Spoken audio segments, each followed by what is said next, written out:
As the scholar Gerda Lerner notes, there is a global acknowledgement of our inability to solve the mystery of how women were overthrown. Lerner states, "There must have been various ways in which the transformation to patriarchy occurred. Since it is highly unlikely that we will ever know exactly what happened, we are forced to consider what might have been.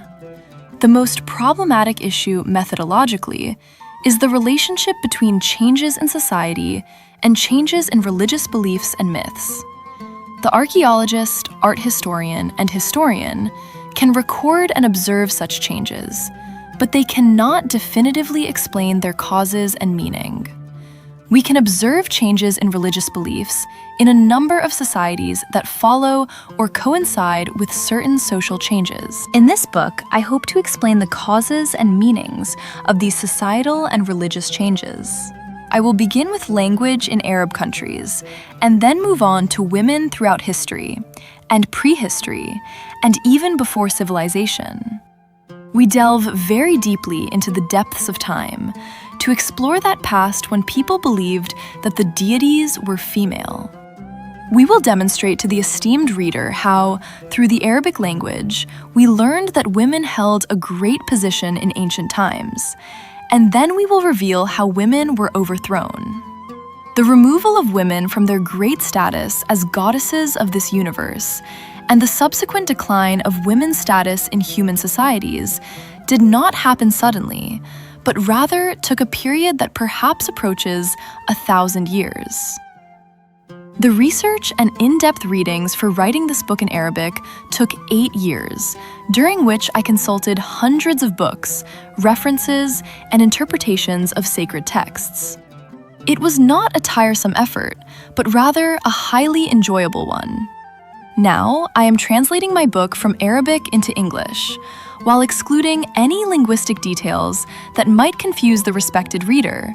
We will suffice with some contextual evidence, hoping that the esteemed reader and researcher will find something beneficial in this new historical inquiry.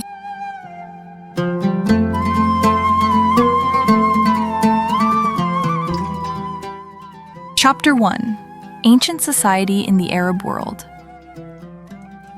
A major shift occurred at the beginning of the Upper Pleistocene epoch, which extended from 100,000 BC to 10,000 BC.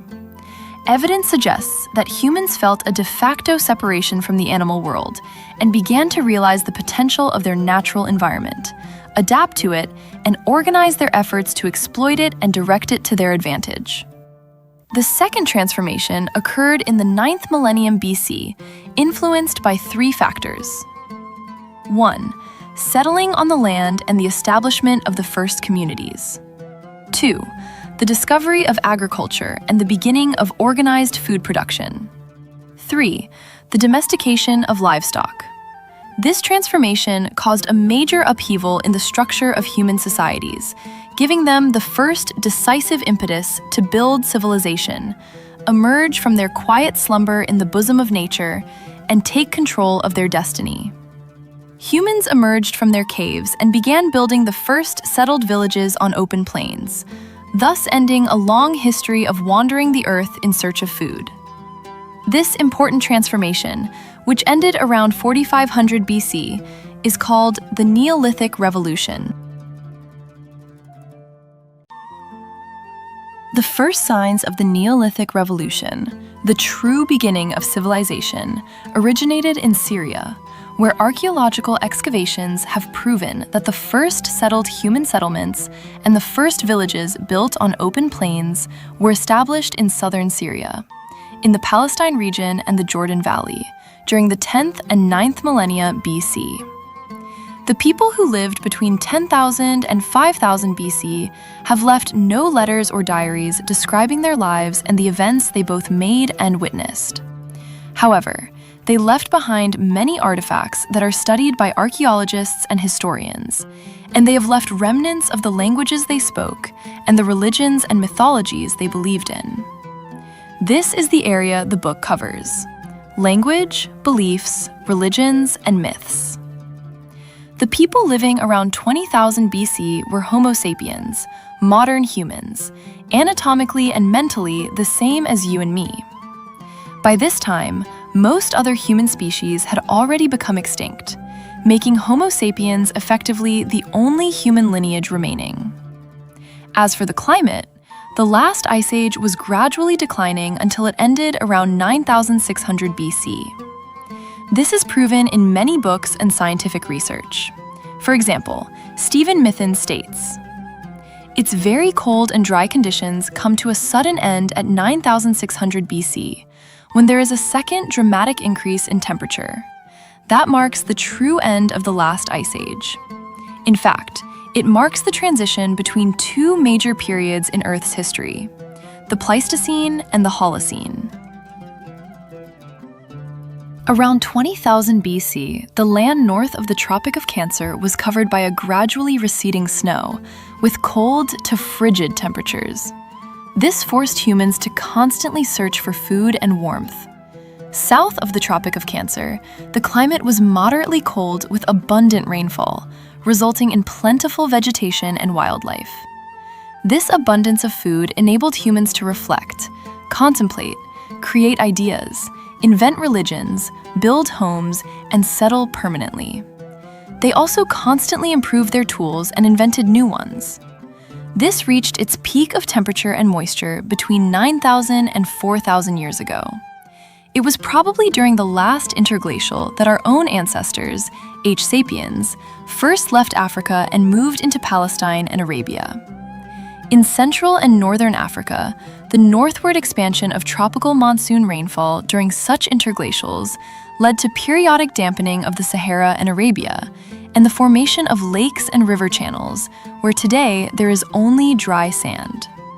During the early Holocene, parklands and grasslands spread right into the interior Saharan massifs and supported human populations who hunted cattle and harvested wild millets, at least until increasing desertification around 6,000 years ago. So, about 6,000 years ago, the Arab world was covered with green trees, rivers, and streams, which meant abundant livestock. The abundance of water and food afforded people ample time for contemplation, as they weren't preoccupied with the search for sustenance. Thus, the major religions, myths, and magic arose south of the Tropic of Cancer, and then spread around the world. Likewise, agriculture was discovered, settlement began, the first villages, cities, and temples were built. Then, little by little, sciences such as astronomy, arithmetic, laws, and geometry appeared. If we look at a small part of the Arab world mentioned in the previous quote, we will find very diverse terrain, and thus diversity in the way of dealing with that, terrain and diversity in the production of tools and ideas. If we move to other parts of the Arab world, such as Yemen, Egypt, the Arabian Peninsula, or the Maghreb, we will find other examples of diversity as well. It begins, however, in the Fertile Crescent, an arc of rolling hills, rivers, valleys, and lake basins that is today covered by Jordan, Palestine, Syria, southeast Turkey, and Iraq. This is where the first farmers, towns, and civilizations will arise. On the western shore of Lake Tiberias, otherwise known as the Sea of Galilee. When excavated by archaeologists, the campsite will be called Ohalo and recognized as one of the best preserved settlements from the last glacial maximum, LGM. Being located far from the ice sheets and tundra landscapes, a new hut is under construction. Cut saplings have been forced into the ground and are being woven together to make a dome. This description strongly suggests a circular or rounded house structure.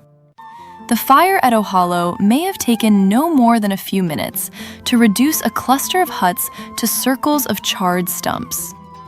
The circular-shaped house is not only in the north, as it is one of the basic architectural forms in Yemen, a circular complex consisting of several semicircular rooms.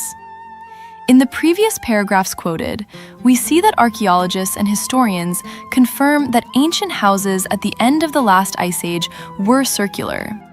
In the Tiberias region of Palestine, that is, south of the Tropic of Cancer. From here, I will discuss the language.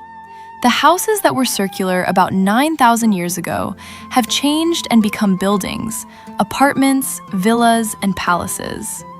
But to this day, in the Arabic language, Arabs from the Atlantic to the Gulf use the words dar, dawar, connotes circular to mean house.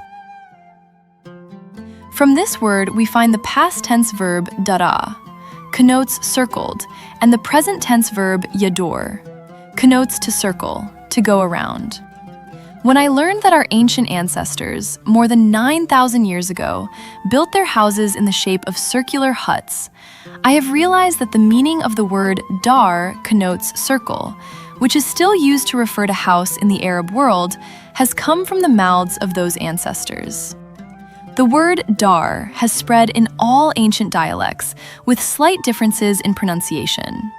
So, the word dar is present in many ancient dialects that spread thousands of years ago from Ethiopia in the south to the Mediterranean Sea in the north, and from the Gulf in the east to the Atlantic Ocean in the west.